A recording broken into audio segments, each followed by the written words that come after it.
اور جنوبی لبنان پر اسرائیلی حملوں میں تیزی آ گئی ہے۔ علاقہ خالی کرنے کے احکامات کے بعد صہیونی فوج نے ضلع سور میں شدید بمباری کی۔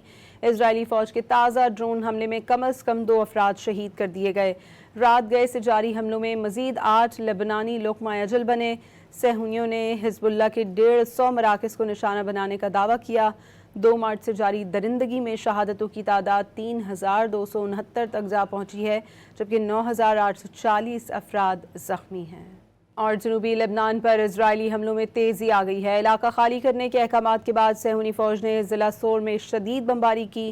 اسرائیلی فوج کے تازہ ڈرون حملے میں کم از کم 2 افراد شہید کر دیے گئے۔ رات گئے سے جاری حملوں میں مزید 8 لبنانی لقمہ اجل بنے۔ صہیونیوں نے حزب اللہ کے 150 مراکز کو نشانہ بنانے کا دعویٰ کیا۔